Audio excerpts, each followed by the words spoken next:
You don't procrastinate because you're lazy. You don't delay because you're disorganized. You don't avoid starting because you don't care. You avoid it because part of you is terrified of what happens if you succeed. Not the work, not the effort, but the after. The new version of you, the unfamiliar life, the unknown identity, and your brain, it will rather keep you stuck than let you become someone it doesn't recognize. This isn't procrastination, it's self-preservation. Your nervous system doesn't care about your goals, it cares about one thing: survival. And to your brain, survival doesn't mean thriving, it means familiarity. Even if that familiarity is pain, even if it's mediocrity, even if it's slowly suffocating you, because your brain would rather suffer in a pattern it knows than risk safety in a world it doesn't.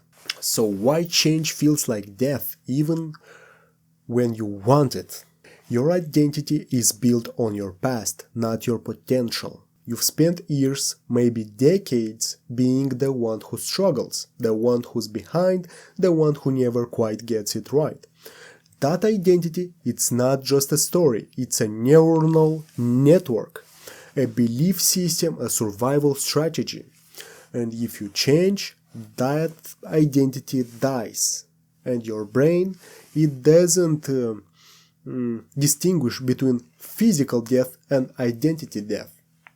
It registers both as extinction, abort mission. You've learned deeply that change equals danger. Maybe you were punished for outstanding others. Maybe you were abandoned when you grew too big. Maybe you were told, don't get too proud. Who do you think you are? Stay in your line. So your nervous system learned, if I grow, I'll be rejected. If I shine, I'll be targeted. If I change, I'll be alone. Procrastination isn't resistance.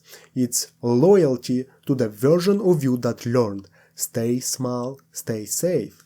Success requires becoming someone new, and that's terrifying for your nervous system, for your brain. Not because you can't handle the work, but because you can't handle the self.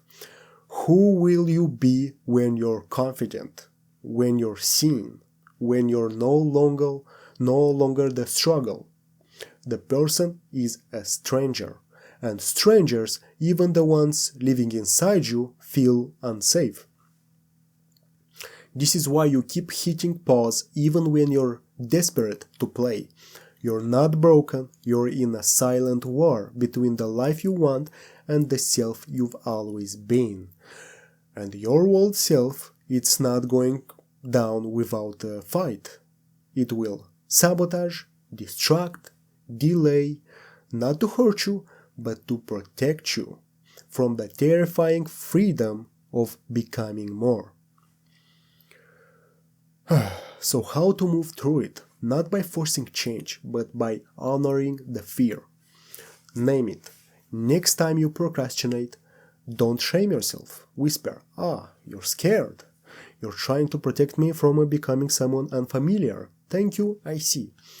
It's not weakness, it's integration. Next, grieve your old self before you abandon it.